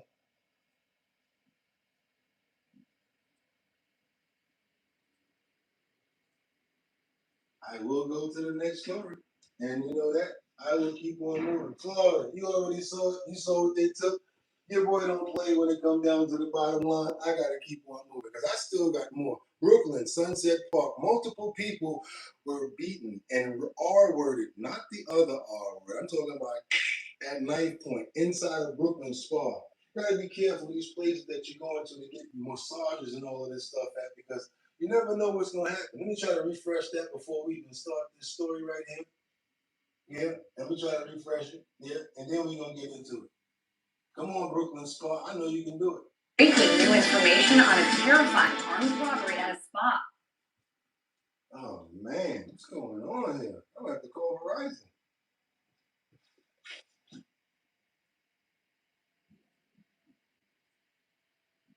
Ooh, today, baby. This week. Don't know what's going on, you guys. Have no idea why we're getting the spinning ball of death right now. No idea. We head straight to Shakti Dennis in Sunset Park. Shakti, what are you learning? Yeah, Marcy, I just spoke. Yeah, we ain't learning shit from Marcy. Too bad, you guys. I guess we got an issue going on now with the Verizon. There we go. First audio, now we get the audio up. Now we got Spoke to the manager at this spot here. Nah, I don't think I want to play around and do that because we just gonna get little tips and pieces and have to keep on doing this spinning ball of death. I don't want to do that. Let's come on. Now. Can we get the whole damn show? Can we get the whole thing? 57th Street. She says, first of all, she's traumatized. Armed robbery at a spa. We head straight to Shakti Dennis in Sunset Park. Shakti, what are you learning? I got the thing chasing the good part. Yeah, Marcy, I just spoke to the manager at this spot here on 57th Street. She says, first of all, she's traumatized. But she says that 3 men walked into the spa pretending to be customers, but then they pulled out knives and they quickly became extremely violent. Here in this surveillance video, you can see the man grabbing a worker by the hair. She says they forced everyone to lay down on the ground at the back of the spa. They pulled customers from massage rooms. We paused parts of the video that are too violent. But during this about 50. Come on. Pulled customers from massage rooms. Yeah, what the hell is going on with that? Y'all remember how back in the day, the thing you're loading all slow right there, and you got the other piece that's just right there. You already see it's gonna catch up to it in a couple of seconds. Might as well. I mean, what's going on here? What the hell are y'all? What's going on? I don't get it. We paused parts of the video that are too violent, but during this about 15-minute video, you can see the 3 men relentlessly punching and kicking anyone who spoke up. At one point, the manager said that one of them put a knife to one of the workers' throat. The manager also says that 5 people were sent to the hospital, including 2 who were badly. Yeah. I knew that was going to happen because it was going to catch up to it. Police released these photos of the men that they are looking for. The manager says that they stole cash from the register, they stole jewelry, coats, and shoes from customers. In total, she thinks that they got away with about $10,000 worth of items and cash. Here's what she has to say. The girl, she thinks it's customer come. They don't have any mask or something. They think it's a customer. They open the door. Okay, and after this, they don't want to work night work. So she basically saying after that they don't want to work anymore. I'm sorry, you guys. As far as audio, we got that right now. We having a little bit of issues, I guess, going on with the Verizon, but we're gonna keep on going until we can't no more. Let's get on over to Dallas. And I feel for this mother right here, an elderly mother who feels really bad for the loss of her son. You guys do me a favor, double tap that screen. Let's get those likes up. We got a tire shop employee who was Italy pow pow. I don't want to say that word. Never know what's gonna happen.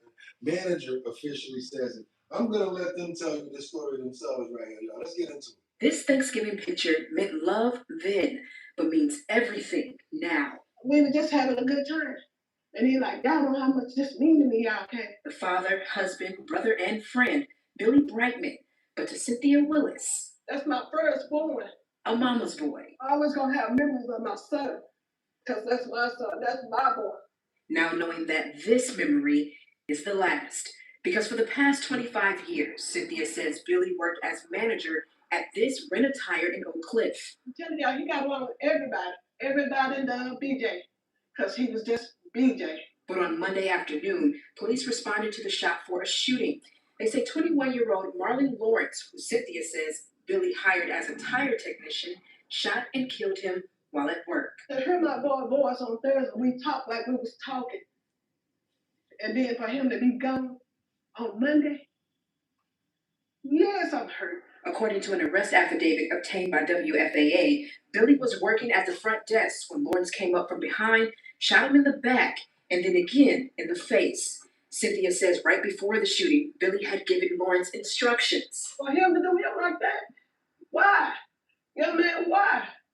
Documents show that Lawrence admitted to the shooting and says he put the gun in his vehicle parked outside. There's also surveillance video. DPD arrested Lawrence, who is charged with murder. I'm hurting. You know, I don't know what else I can do. Praying ain't gonna bring him back, and I know that. My prayer make me a little bit stronger than what I am. And it's that strength, combined with the memories. He's my legend. He'll live on in my heart till God call me on. That shows the deepest gratitude, love. So I thank God for I had him 42 years. And I'm just grateful I had him that long. In Oak Cliff, I'm Brittany Moncrief. This Thanksgiving Terrible. I know people in Oak Cliff, Texas, too. Just got to tell you guys, that's one of the most hardest parts of Texas, in Texas, period. Sad story right there. Do me a favor, y'all, double tap that screen. Let's get those likes up. It's terrible, tragic story right there. I also want to pray for the mother, because you can see that she's going through it, as well as all of the family members and everybody in the neighborhood that's been affected by this tragic event right here. Pretty crazy right there, y'all. Let's keep on moving forward now, because guess what? We're going to go over to California now, because remember yesterday the bear that broke into that man's house and went to the backyard? Guess what? We got a second bear that's trying to get into the backyard too. I guess his girlfriend trying to move in. Now everybody trying to blow up the bear spot because he done got a new spot to stay at. And his girlfriend trying to come over. And now everybody like, yo, what's up? But he like, yo, chill, I'm trying to get some. I got my girlfriend coming over. But you're a 1,000-pound bear staying under someone's house? Let's keep on moving forward, you guys. Check this out. County investigators are working around the clock to try to find an escaped convict who is considered armed and dangerous. The intense manhunt took an unusual turn when investigators said that the suspect took an Uber to further flee authorities after... I'm sorry, this is the escaped inmate that got away in public. So you guys probably gonna want to see that now because you already saw that part of it. But I'm getting to this bear real quick. I want to get to this bear real quick. Probably definitely want to see that one because you already see that it came up right there. But yeah, let's go. Well, new video, an Altadena homeowner already dealing with an unwanted bear. That one right there. Now they have a second problem. Yeah, we showed you yesterday an Altadena homeowner's massive uninvited guest living under his house. And now a second bear is trying to move in. CBS LA's Luz Delia Caballero is there live. And Luz Delia, this is unbelievable. Is there a plan to evict these animals? Listen, I mean, imagine dealing with a squatter that's more than 500 pounds. This poor homeowner is now dealing with the potential for another bear to be roaming his property. Trying to have his girlfriend come over. I mean, what's going on with that? You trying to snitch on homeboy? He's just trying to get the bare necessities. I mean, he's barely getting any love now. You know, how you think he's getting along? Come on, you guys gotta help this bear out. Was caught on camera. He tells us he just wants this to be over. He wants to be able to go into his house and out of his house without taking his phone out and looking over security camera footage to see if the bear is in the den. Currently, that bear is denning inside his crawl space underneath his home, but there is a plan. Take a listen to what that plan is. It's scary. I mean, he's just massive. For the last week, this Altadena home has had a tenant that doesn't pay rent, doesn't clean up after himself, and weighs hundreds of pounds. Now we know he's getting angry with the stomp foot and he's retreating a little bit. The big bear has been living in this crawl space underneath Ken Johnson's home for the last week, but Monday night the plot thickened, and so did the bear traffic. I looked at the rest of the video, it turns out it was another bear. Johnson says his security cameras caught a second bear casually wandering up the driveway, strolling over to the crawl space entrance and peeking inside like it was touring an open house. Oh, this the crib? Oh, this your spot, son? Oh, yo, I barely knew you had anywhere to stay. Yo, I like the new digs, homie. Okay, this is where we at. This is the new hibernation spot. All right, cool. So I'm gonna tell everybody this is where you at now, and I'm gonna tell them to come over here. All right, y'all. Peace. Looked in the hole, thought, nope, this is occupied, and came back down the driveway. The massive male bear that's been living in this crawl space for a week is tagged, and the State Department of Fish and Wildlife tells us this means officials have crossed paths with him before. This bear is 550 pounds. Yes, This is a large black bear. It is male. We have trapped, tagged, and then relocated this bear before, and we relocated it to a suitable nearby habitat that's approximately 10 miles away from where this is happening now. Court copy with the State Department of Fish and Wildlife says cooler weather means bears are. They already got rid of him 10 miles away. He still made his way back. He like, I know where I'm going. I got a homing device in my temple. We'll try to find a place to Like, I'm going back to the hood. Somewhere that's enclosed, feeling safe for them, somewhere that's a little warmer. He says they've given the homeowner a list of things he can do to encourage the bear to leave. Recommended using ammonia-soaked rags, sidewalk blower outside. At this point, no one knows when the bear will decide he's had enough. And the moment he does, the homeowner has to move fast. Plug the hole. This is going to block the. He tried to put sticks down there. You see the bear is literally moving everything from where he tried to put it. Crawl space, Yeah. and then you're going to load these into the. Yep, so it weighs hundreds of pounds. Adding, he hopes the bear heads over to his natural habitat soon. It's nerve-wracking. Or you can sell your house and let the bears just take over it. You know, find a good group that want to help to put some money together. You know what? I'm just going to give the house to the bears and have the Berenstein house in real life. Yo, that's crazy. Let's keep on moving forward now because we got this. Y'all ain't gonna believe this one. We got a suspect, this bandit. He broke in and he got caught because he couldn't hold his liquor.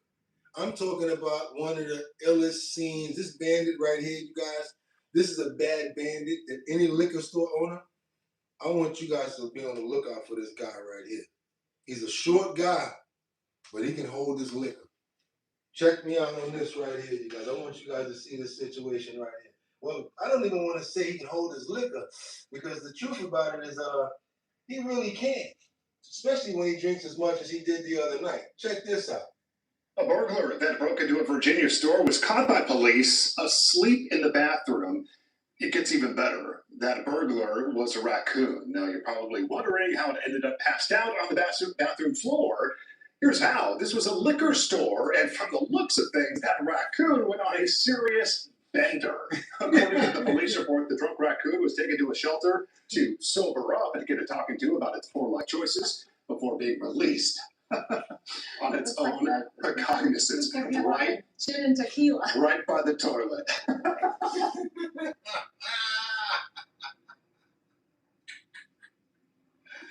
It's a story that's been making waves, and it's one that feels like it started from a Mad Lib. Remember that game?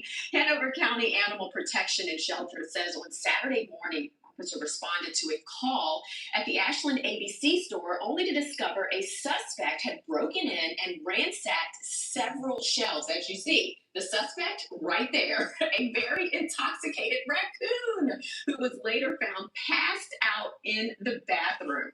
Officer Martin safely transported the masked bandit back to the shelter to sober up. After several hours of sleep and no signs of injury other than maybe a hangover, he was safely released. Now, like I mentioned, the story has already gone viral. He was released on his own recognizances. How raccoon, like, tell me that wasn't crazy right there, yo. He went, the first one said he went on a serious bender. Yeah, do your boy a favor, double tap that screen to get those likes up. Mods, in the future, y'all gonna have to tell me real early if the audio is bad because that's part of y'all jobs too. It's not just kicking people out and supporting the show. Mods, I really need you guys to let me know. If I got bad audio, you guys are the first line of defense that I have. and now I know what's going on. Now that the receiver's in the front, I think we should have solved that situation. We lost a lot of people because of audio yesterday and today. But like I said to you guys all the time, problems present opportunities. I don't just want to say things. I have no problem with actually being an example so that I can also lead by it. Although I may get frustrated throughout the course of it, I still try to maintain a level head. Also, it also is good practice. I noticed that, you know, you look at people sometimes about how they act when they're under pressure. Because after the pressure's over, you still gotta remember, yeah, she was acting kind of crazy, dog. You know what I'm saying? What's up with that? So you try to be level headed and keep your composure in all different situations, not just, you know, not just in one. Try to get better as a person is what I'm trying to do. Also trying to check myself while I'm in the instances of things going on. It ain't easy, but hey, I'm a work in progress, you guys. Y'all know how we do over here. And you know what I'm gonna say right now, because it's time. Hate to do it, but guess what? I'm trying to make some money. Hit that link in the description. You'll be able to make up to $500. Matter of fact, it's $650 in surveys today. Double tap that screen. It's going to be your last chance to give some likes to your boy for the show we had today. Although turbulent, we still made it out. And guess what? Throughout the situation, problems, we figured out the solution. So now tomorrow, Friday, we won't have that problem anymore. As you can hear me loud and clear. It was a little thing. All I had to do was pick that receiver up and put it on the top right there. That's all it was. Keep on moving forward, you guys. Also, you know what I'm going to say right now. If you're trying to promote your business, you might be a lawn doctor, lawyer. I don't know what you do. You might do a repair person. We're trying to help you guys out there with our over 60,000 subscribers. How do we want to do that? We want to help you guys by promoting your business. All you got to do is send over your promos in a 1080 by 1080 size frame. We're going to put it up in the post notification area so everybody here can see it. Where do you send it to? bridgethisllc@gmail.com. Same way I'm saying it. bridgethisllc@gmail.com. I'll get it. If it's 1080 by 1080, I will put it up in the post notification area. But guess what? It's got to be by a member or somebody that subscribed. Don't just try to send you no promo and you ain't showing us no love. Come on now. Y'all know how we do. Also, Liberty, Justice, Casey Ramos, Daddy Lynn, all the people who already have your address, we're sending you guys decals out. We got decals out now for our bottom line. This goes out to members that have the glove. Members that have the glove, you want to bridgethisllc@gmail.com.